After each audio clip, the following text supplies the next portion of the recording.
Welcome in, everybody, to the newest episode of All Things NBA from A to Z, presented by Ball is Life. I'm Chris Persiine, and here alongside Zach Noble, and this is a really exciting episode for us because we are here just about halfway through the 2023 to 2024 NBA regular season, and we've got a pretty big trade rumor to discuss, as well as our mid-season awards pick. So, Zach, before we get right into it, how are you, man?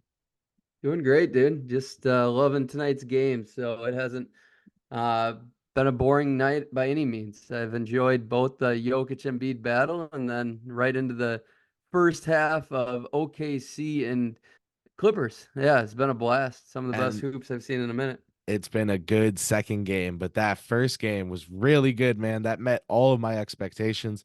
I had the Sixers winning. They did the job. They got it done. A lot of people joke that this is Joel Embiid's Super Bowl, but you know what I got to say to that? Good. Take pride in these Right. matchups. You should want to be the best. And being the best means beating the best, right? So this is how you get it done. Shout out to Joel Embiid. I think nowadays he goes underrated in the discourse. I always say everyone underrated Giannis, and then he chipped up and he was the best player in the league. Everyone underrated Jokic. He chipped up. He was the best player in the league. And Embiid is next, man. Comes down to the play. He's done everything you need in the regular season to be the best player in the league. It just comes down to the playoffs for him. So Well, when he's not got Jalen Brunson scoring on secondary actions, it's going to be a lot easier for him. So 2025, see you live in the soon. moment. Let's live in the moment, pal. um, Enjoy this maxi Facts. combo. Let's talk about the big news today, which is Sam Amick and Shams Charania teaming up for a report. Bruce Brown, salary filler in the form of like two players and three first round picks, is the reported compensation that the Raptors and Pacers have currently like kind of met common ground on, or used as common ground. And if a deal is, it was a lot of hypothetical language. If a deal is to be done, it would likely look something like that, you know? So basically, the trade's almost done. That's why they're reporting it. They picked their wording carefully and intelligently and keenly so that they could be first, which nowadays is very important, but they're actually also probably going to be right. So great work from those two. Emick is really, really good. What do you think of that trade, Zach? What was your first reaction to seeing that? My first reaction was shit. I didn't want Siakam to go to the Pacers. I mean, I love it for the Pacers. Don't get me wrong. I think he's a guy like the best player they can get via trade. I think that's as high of quality as they're gonna ever get. And I say go for that all day. Build the best team you can around Tyrese Halliburton. And as long as you're not giving up Benedict Mathurin, I'm pretty happy. So Bruce Brown, Obi Toppin, Jalen Smith, that checks out. I just looked it up, but it could be just Bruce Brown and Buddy Hield, and that checks out as well. So what would you do? And do you think value wise that's right on par with Siakam? Because I do. Either way. I think if you're Toronto and you have Gary Trent Jr., Heald might be a little redundant. Uh the Knicks always do the thing where they just take like lower equivalent draft compensation instead of a player. So like if they're offered someone, I remember one time there was someone they were offered in a trade and they were like, no, no, we'll just take a single second round pick. Like, would you do that? And he was like, yeah. And the Knicks were like, okay. And then they used like 6 second round picks to get Jalen Brunson with that. So like it's just funny that what they do, and they kind of avoid getting players they don't really want. If I'm Toronto, though, I genuinely would think there's something there with putting Quickly, Barrett, and Toppin on the same team in the same division as the Knicks, and being Of like, course, that's where your mind be goes. like, you guys want to get revenge, get really good, and lead our team into the future. Because a lineup of Quickly, Barrett, and then you have Scotty. Barnes and Toppin. If you want to play small ball like that, if Scotty can help weak side on the rim, you get to play another wing, and that gets really fun. You could play Grady right there, right? There's your 5 man lineup of doom, so maybe in 4 3 years. But Next year, Grady will be ready, the basically. when he's done with his PX90, man, that weight management plan they We got won't him go on. big dick vibe yet, just medium dick size. Just he needs. They're saying it's not ready for the league. I mean, listen, man. I think that this is obviously an upgrade on the basketball court for the Indiana Pacers. Here's my thing: if Tyrese Halliburton is Risky, as risky. good, it puts a hard ceiling on what you can do. It triggers the Stepien rule really, really hard.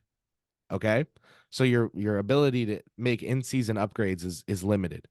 Yeah, no, that's fair. I mean, that would be their in-season move. They're not going to try to go all in on anything else other than that. Like, what other moves would they be looking to make in the in-season? The rest would be having I enough mean, cap in space. season for the next 2-3 years. When you trade 3 years of draft control, you trade away like 6 years of draft control because of the Stepien rule, where you can't trade picks in back to Yeah, back no, I years. got you.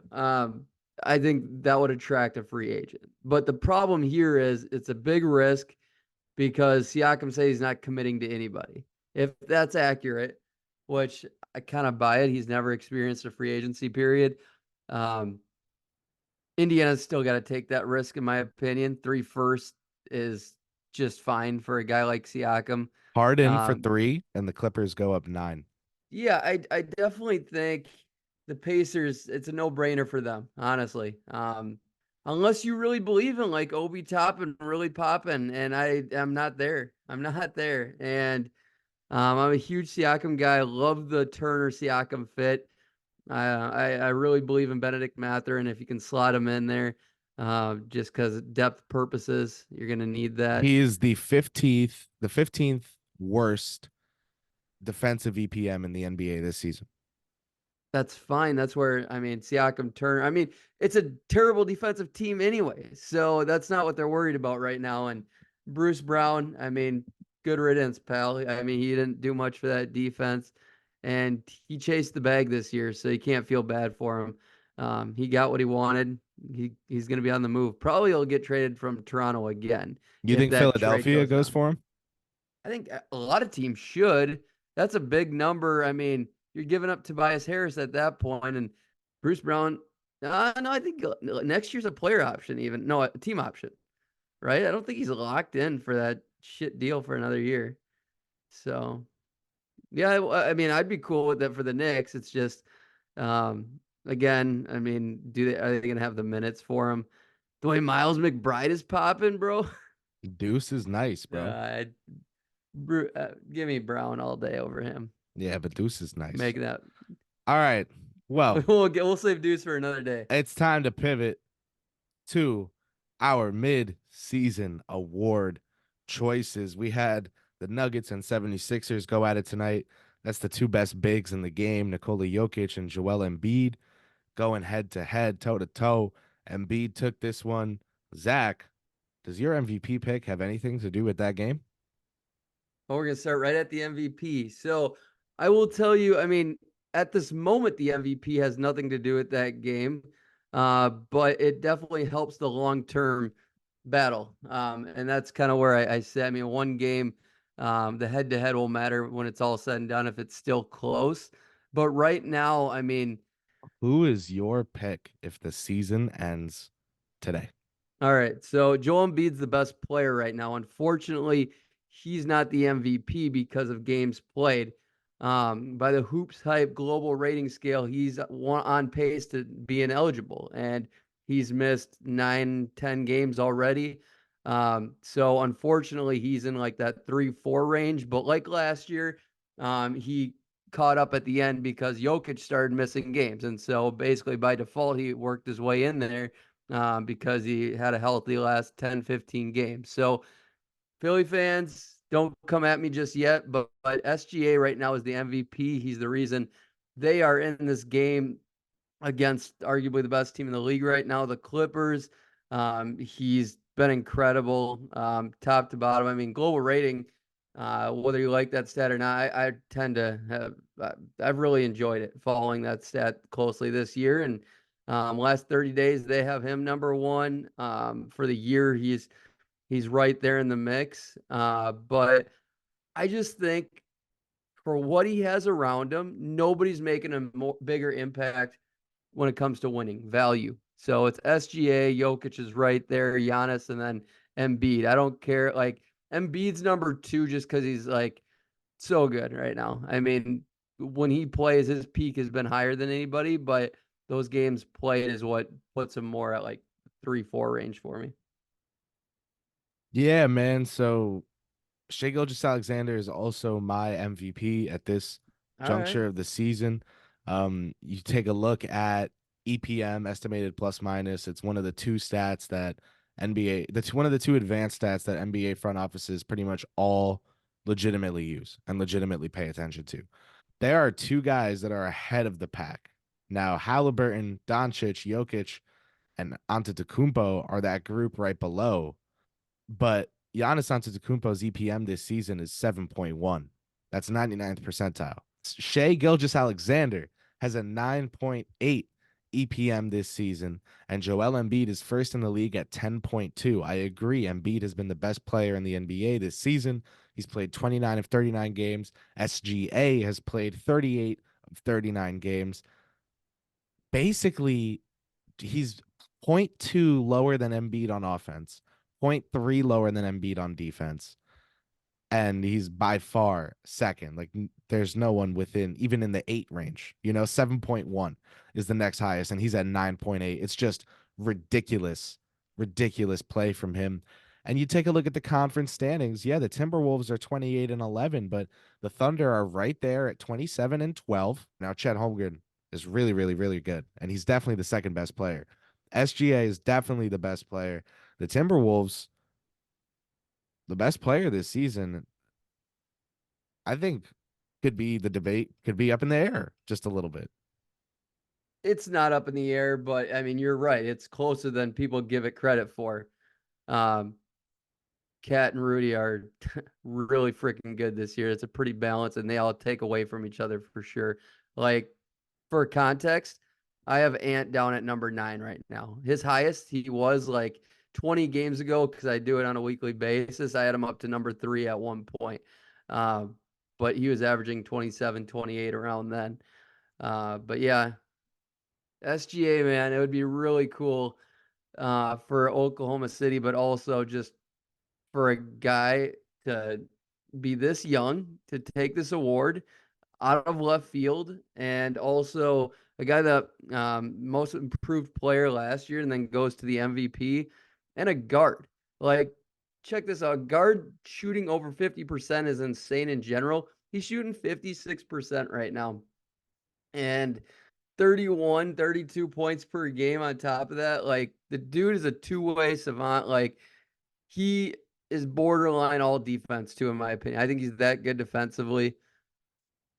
It's incredible how good this guy is. I don't want to say he's better than Jokic because he hasn't done anything in the playoffs yet, but like he does anything in the playoffs this year, yes, he's above Jokic. Not sorry, not Jokic. Sorry, Luka. You don't get Luca, it twisted. Whew, man, I almost had a heart attack on myself right there. Luka. But yeah, we can't speak today. any other MVP candidates you want to throw out there, or just guys that are making a push? Um, Jokic and Doncic, funnily enough, are the two guys that I think are really making a case of their own. I got Um, Luka at 5. yeah, they're really good. Lauri Markkanen is having one of the best seasons in the league, but team success has him beyond out of the debate. Kawhi Yeah, Leonard he's is a better candidate than him. Even Halliburton is a better candidate than Lauri this season. But man, I just want to shout out all NBA caliber player Lauri Markkanen, the best if he player keeps in the surging though. Hey, if the Jazz keep surging, they get their way into the top 8 or something somehow, Laurie. some Laurie's way. the best player in the Donovan Mitchell deal. I'll tell you that. Dude, Donovan Mitchell, I have at 6 in the MVP right now. He's absolutely insane the last month. I Um, know. Lauri Markkanen is the best player that was traded in that deal. he's not better than Donovan Mitchell right now. At basketball, yes. Yes, he is. No way, dude. No. Just Listen, man. That's an agenda of mine from before this season. So Okay, before the season. Before the season. I We got to think that get I think Lori they've into the playoffs, and at least, yeah, he's got to do it for a longer time. this season EPM Donovan Mitchell 4.1 on offense, 0.7 on defense. He's in the 97th percentile at 4.8. Lauri Markkanen is negative zero point 0.9 on defense, positive 5.8 on offense. He's in the 98th percentile at 4.9. So they're neck and neck on EPM for what it's worth. No, Lori's very good. No, I'm not saying it's a huge gap, but there's a gap. And he's coming. Like if he would like if he were to get in the top 8, top 7 seed, we can have an argument for sure. But he's got to lead to that. And I'm giving like say Mitchell's at like 3 or 4 seed. The fact that he's doing this and they're rolling right now with all they're going through The injuries injury are wise ridiculous. and just the reports and like the friction it seems and the bad coaching that people want to make it out to be. It hasn't been as bad as people want to make it out to be. But should Yep. we move on to the next award? I want to go to Rookie of the Year. What are your thoughts? Good. This is a very easy one. Talk about a couple dudes and get out of this one, but it's Chet, It's Chet. hands Okay, let's down. get that out of the way. But Wemby's getting really good as the game. He's just statistically, he's got to figure out how to win. His team's better than the record shows. Uh, but he's learning how to put up counting stats, and that's the first step. Tied for second in the NBA and EPM, and Tillman's missed 12 games. Hartenstein's played all 40. He's number one. Wembanyama, 3.7, tied for number two. So this global rating scale, Chet's 18.61, Victor's at 12.6 on the year, but just the impact Chet is having from a two-way perspective. One, he's the second best, clearly the second best player on a top 3 team in the regular season right 12th, now. 12th best EPM in the entire NBA thus far this year. Holy shit. No, that's huge. I mean, He's right under Donovan Mitchell and right above Kevin Durant. here's one for you. Give me a rookie though that maybe Luka, rookie Luka, the last rookie to have this big of an impact that Chet's having right now from like a winning perspective. Chet being the best defender on a top 3 defense in the NBA and arguably the number 1 defense is really fun. Like this kid is so good. Is that too hard of a question right now? Can you think of that though? Oh, Like I I've been trying to think about that one for like a couple hours, to be honest. okay, definitely Luka. But like Luka was better, but he also had a way bigger role in a team that was not winning very much. I mean, you put Chet on that team, he'd average 20 plus easily. I'm not I'm not saying it's out of the realm to say this Chet Holmgren has had way more of an impact on winning than that Luka Doncic. Am I insane for saying that? I the thing with Chet is the defensive floor, right? So like last night he played 30 minutes against the Lakers. He scored 9 points on 4 of 9 shooting, 1 of 4 from deep, but he had 8 rebounds, 4 assists, a steal, and 3 blocks, right? So it's like he does bring stuff even when the scoring isn't there. That's really important. But, you want to see him have more games like he did against the Celtics when he dropped like 14 and 7 assists and like 5 blocks or 4 blocks or something. I remember he didn't rebound great that game, but no one cares. That's like it was crazy. I mean, Chet was better than Anthony Edwards and LaMelo Ball, right? Yeah. Yeah. This is hard, but yeah.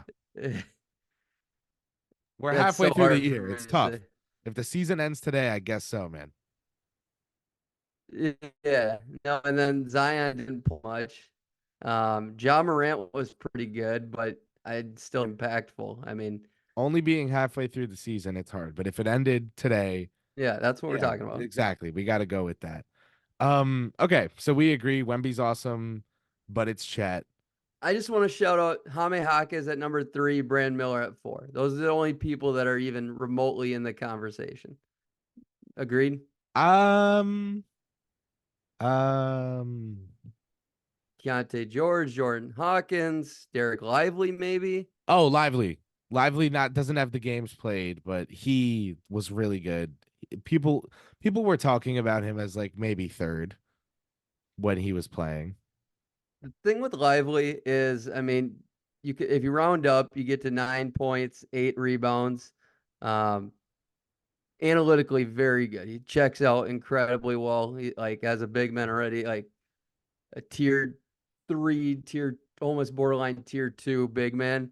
73% from the field. Yes, low attempts, but still, as a rookie, take that all day and run with that. So let's transition to 6 man of the year. Do up, And do up, Reef. you're kidding, right? I'm kidding, but shout out All Do Up, right. Reef. Good Why ball are you even player. shouting him out?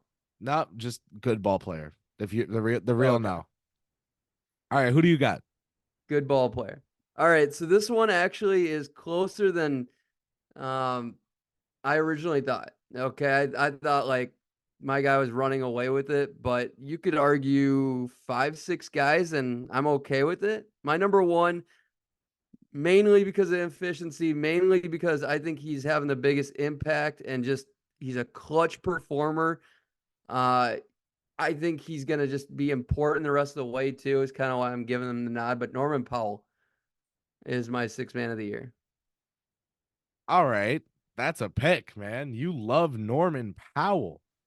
Um, you love. But listen to this. I mean, analytically, he's towards the top of this list. It's not a lot of top tier analytically driven guys, but like 51 from the field, 46 from 3, 90. He's about to be 50, 40, 90.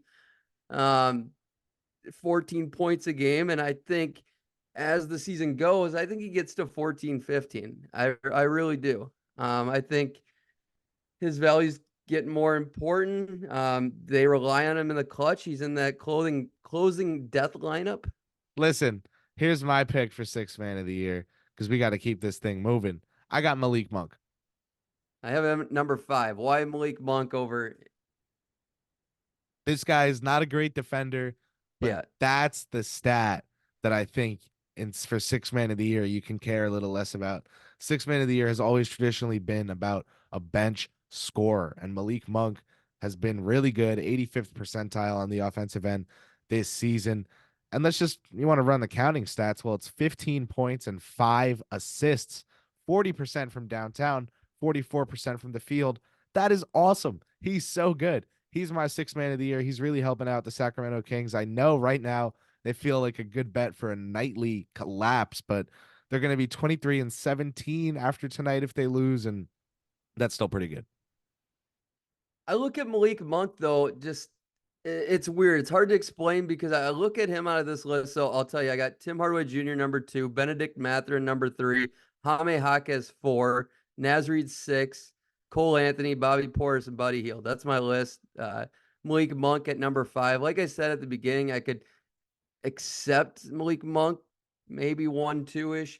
But like Malik Monk, I think has the least amount of impact as the 3, 4 guys above him, mainly because of defense. I just think how he scores his points when they come. I don't think they're empty by any means. I'm not saying that. I just think they're not like super clutch. They're not like as important as these other guys. You know, when I watch him play, I just think of I think Keegan Murray, Harrison Barnes. I think those guys are more impactful and more important than him. And I look at that team's improved so much because of Domantas Sabonis, how much he's gotten better this year. He's been incredible. He's leading the league in rebounds per game this season. That's fun. That's a stat for you. He's 41% from 3, man. He's averaging a career high in points per game, too. Like, that hand mattered come playoff time. Like, that dude is leveled up. Like, he might be the least talked about guy this year. He's had a really, really strong season. Um, defensively, I think this is a fine way of putting it. He's been a neutral defender this year, thus You're talking far. Sabonis or Malik Monk now? Sabonis. Okay. So, Yeah, I Malik think Monk he's has been a always been negative. neutral to me. Malik Monk has been a negative. Sabonis is, I think he's been a negative defender several times. Ooh, This year, though, I think a lot of people agree with you though. he's so good on offense that it really doesn't matter that he's only a neutral defender. He's still got like a top 30 analytical profile. And that's just really fun, you know. And I think the analytics are fun for me in the midseason MVP picks because they're the catch-alls are the closest thing we've got at figuring anything out this early into the season. Um, there's so many expectations tied in and different things that I try to just keep it a little bit out of my own hands, but also my own pick, like not caring as much about defense for six man of the year, or caring more about SGA's lower usage and higher games played. You have to read into the stats in your own way. Um, but let's head to the next award. You picked this last one, right? So I'm going next. And listen, I need to talk about defensive player of the year with you. Because my pick is Rudy Gobert.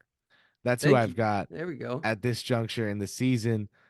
This is not an EPM pick at all because he is not. I don't think he has a top 10 defensive EPM thus far in the season. But I'm not going to check. That's going to take way too long. And I just think he's defensive player of the year because you take a look at the Minnesota Timberwolves being number one in the Western Conference at 28-11, as discussed earlier. You think about who their best defender is and where the team is at defensively. Also, that team is 16-2 at home. I know it's corny, but to me, like if you're nails at home, that should tie into like you're a defender. Like I love that. that's like the corniest interpretation of the award ever. But to me, there's something about a center who doesn't let you score on him at home. Like that's his paint. You know what I'm saying? And I just they're so good. They're 16-2 at home. That's ludicrous.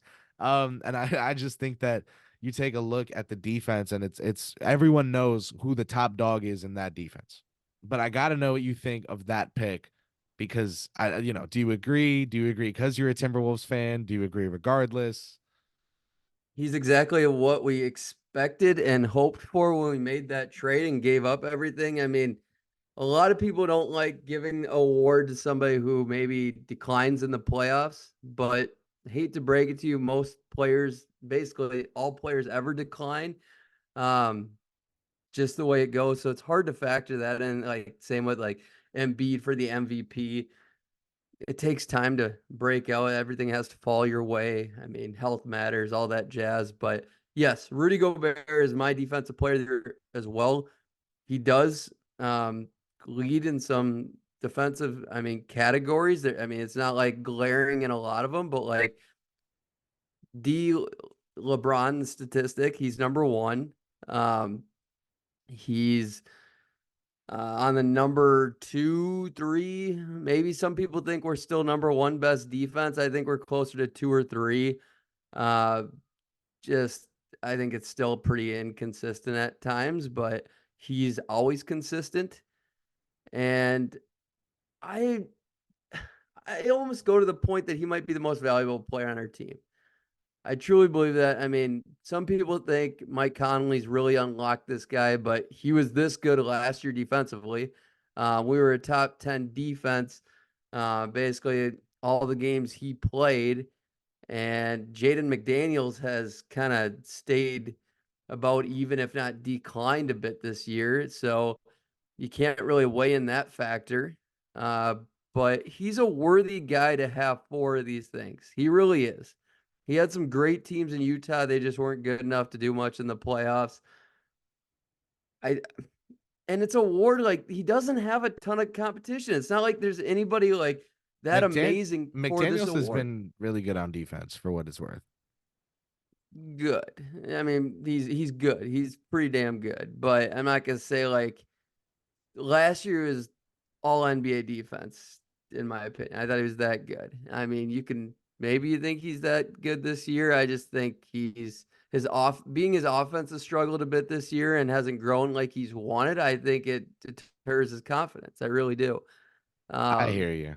I'd say I have Bam 2, Giannis 3, Porzingis up there. I think I have Porzingis at 4. That was a tough one. Then Hmm. Kawhi right there at 5.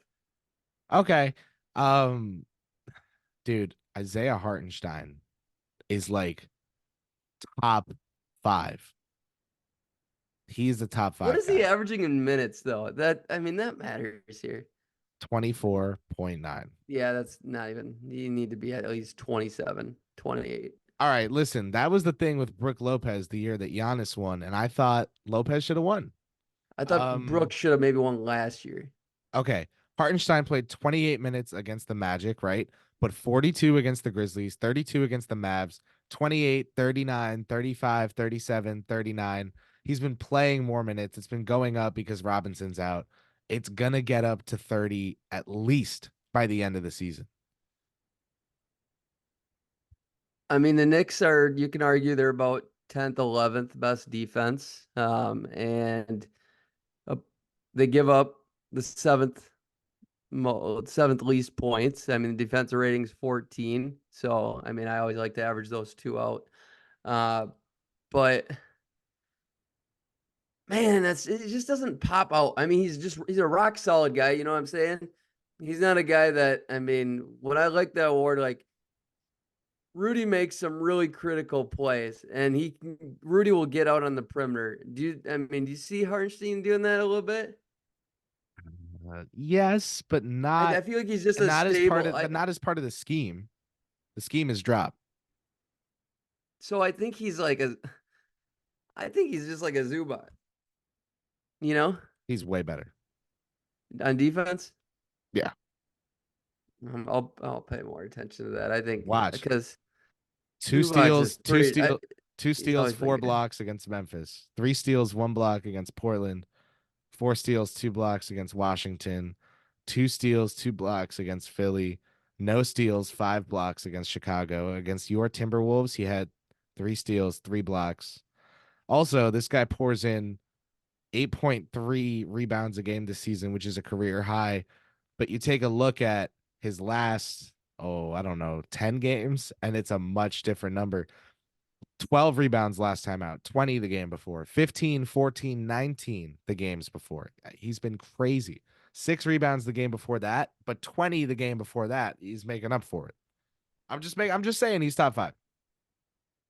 I like it. I like it. Outside of the minutes is what gets me on him. And I mean, those steal and block numbers you're throwing out there, that kind of threw me for a little bit of a loop. And I will give you this. He's one of few great defenders on the Knicks. And I mean, good to great for me, but I mean, you're making him sound great. Um, so that matters because they're a good defense. And so if you got a bunch of shitty defenders playing good defense, it comes down to mainly a guy or two, and he's that guy. So I'll give you that. Nobody else you want to throw out there?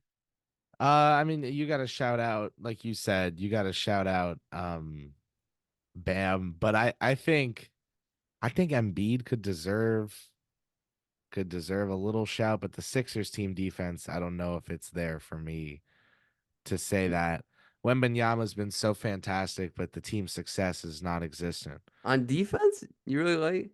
I Yeah. mean, like, yeah, he's good at blocking the ball, No, but he's been good on defense, man. so Bam or Giannis? I'm Bam. I give that Mhm. nod to Bam, but I I'm mean, gonna go Bam too. I'm gonna go yeah, Bam as well. Giannis just keeps getting better defensively as the year goes. Yeah, but I'll go Bam right now. All Okay. right, Coach of the year? next one. Yes. Who do you got? I don't think this is a debate. Okay. I really am. If you have anybody different, I'm going to look at you kind of funny. Mark Dagnall, like huge gap after him. I Don't say anything else if it's not your guy. We're just, I don't have Mark as my coach of the year.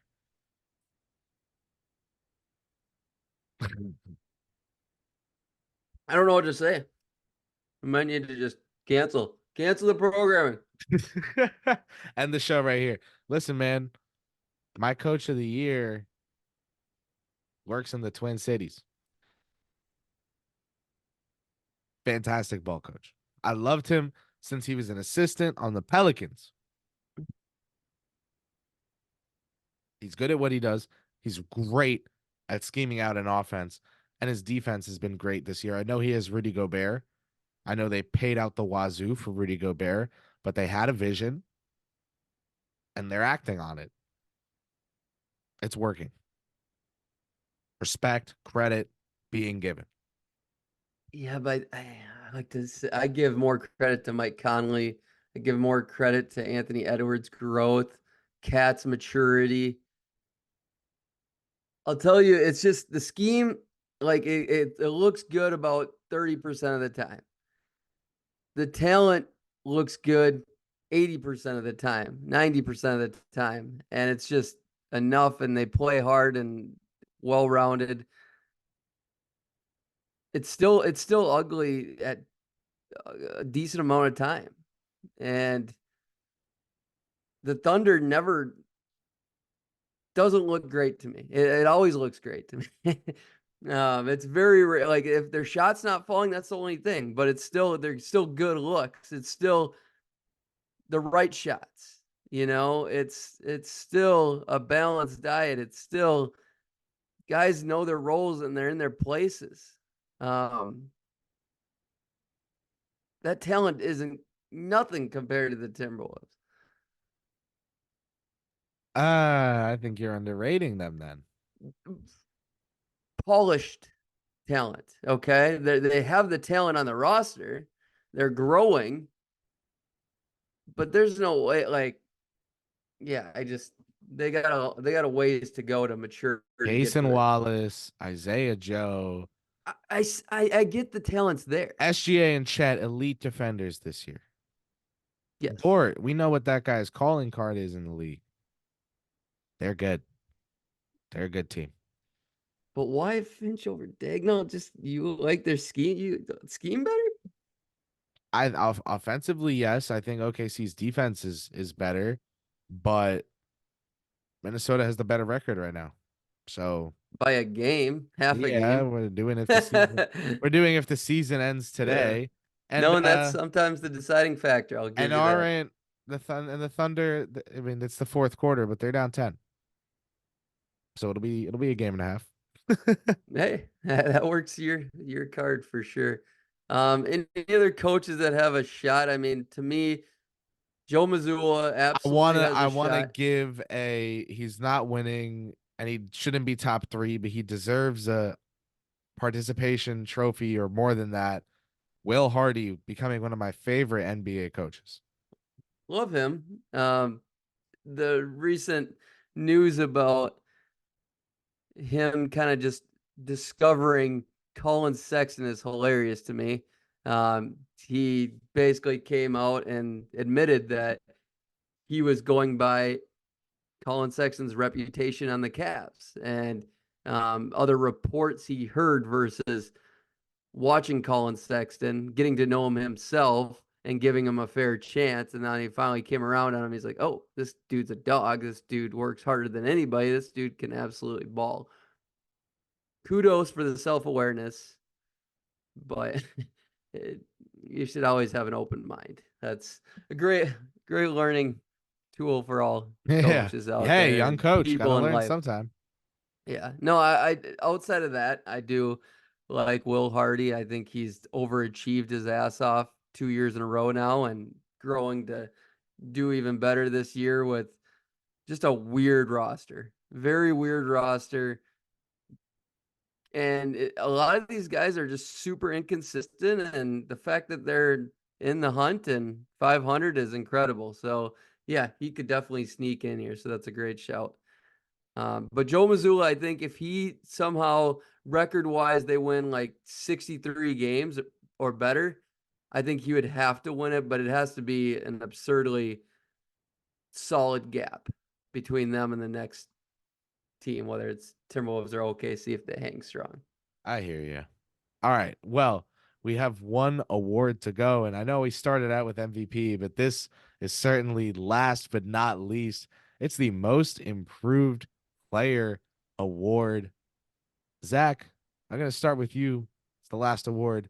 I know you love it. So I'm going to hand it off to you first. Give me your number two and then give me your number one. All right, this is my favorite award every year. This is the reason why I love the NBA, to be honest, Haha. is Cool. I knew it. this exact award.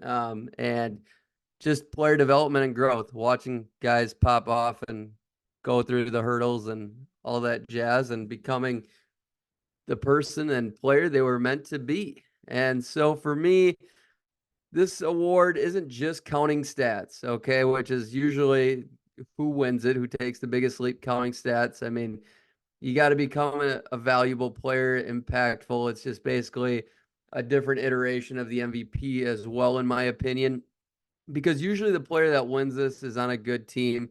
They're an all-star that year too, and they're making a huge impact, and they're going to be very good for the long run. So for me, no two-year players as well can't win this award. When Luka didn't win this award, I eliminated all second-year players being up for contention. So my MIP is close between these top two guys, but there's still a gap there. It's going to be Norman Powell. Yeah. Number two would be LP Shangun, and he's got everything going for him outside of, I mean, defense is growing, but I mean, that's the area he needs to. That would be the first center to win since Jermaine O'Neal in That's a '02, good the shout. I year like that. the year I was born. I like that. So he is not my number one, but I mean, if he keeps growing this year, which I think he will, he's got a good chance at winning it. But right now, it's Scotty Barnes for me. Um, I don't think there's much of a debate, but I mean, this guy's jumped from 15 to 20 points per game this year. Career high in rebounds at 8.5. Assists is a career high at 5.6. The dude's super versatile. He can do it all. The biggest jump for him, I mean, career high in field goal percentage, career high in 3-point shooting, though. He went from 30% year one, 28% year two, shooting 5.6 attempts this year. He's up to 38% from three. Like, this guy's an all-star. As long as the Raptors keep winning and are in the hunt, he should be an all-star. Two-way player. He's going to be very, very good. I think he's got top 7 ceiling in him if he can keep growing. But yeah, he'd be a guy I'd be very pleased with winning the award, because I like when great players win this award. Hey man, I like it. I know the award typically, guys who make that jump get it. So Maxi's technically, the guy in line for it this year, but to me, he was this good last year, man. Me and you, man. Thank you for saying it. I don't think Maxi is some like superstar player. I don't think he's some crazy, crazy top NBA player. I just think he's really good, and he was really good last season.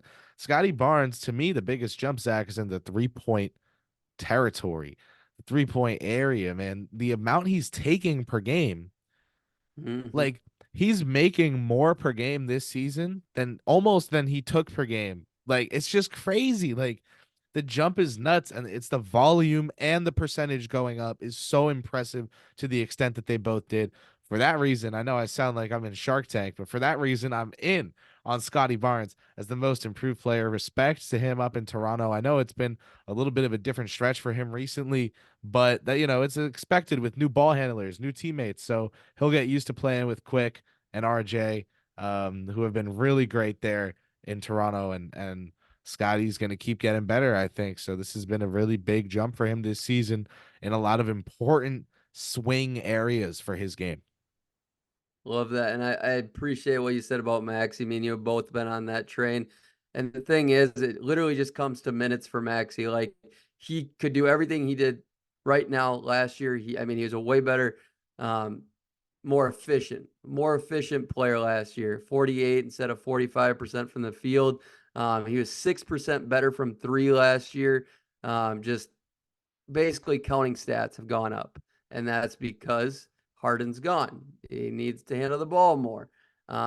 Literally, he's not much better of a player, and that's what matters. It's not just counting stats; it's player. Other guys I think that have taken a bigger leap than Tyrese Maxey. Call me crazy, but I have Maxey at number 7 for this award right now. I got Cam Thomas at number 3, Kobe Nope. White at number 4, Okay. Franz Wagner at number 5, and then Okay. Sabonis at 6. I think Franz is one of the guys who was just about this good last year. Who did you say that I totally disagreed with? It was probably Cam Thomas. I think defense is just underrated in the NBA when we analyze player to player. And I think that Cam Thomas has been one of the most harmful NBA players on the defensive end of the court this season. Now, listen, with what he's good at and what the Nets need, they should play him a lot of minutes. So Cam Thomas is basically like a Maxey, but way more extreme points per game. He went up 11 points per game this year, which is just basically based off minutes. Yes, he hasn't grown opportunity. Right. He hasn't grown a ton as a player. That's why I would hate to have him win the award. Don't think he's remotely close, but you need both those factors. And Barnes and Şengün both have both the things going for them. They're improving greatly as a player, and their stats have gone up a lot. That would be my 7 that I had down. Then that's it for me. That's going to be it for Zach and I. Thank you, everyone, for tuning in to All Things NBA, presented again by Ball is Life. All Things NBA from A to Z is with you weekly. Stay tuned. Turn on our post notifications. Thumbs up, subscribe, 5-star rate, you name it. Thanks for tuning in, and we'll see you next time. Peace out, everyone. Peace.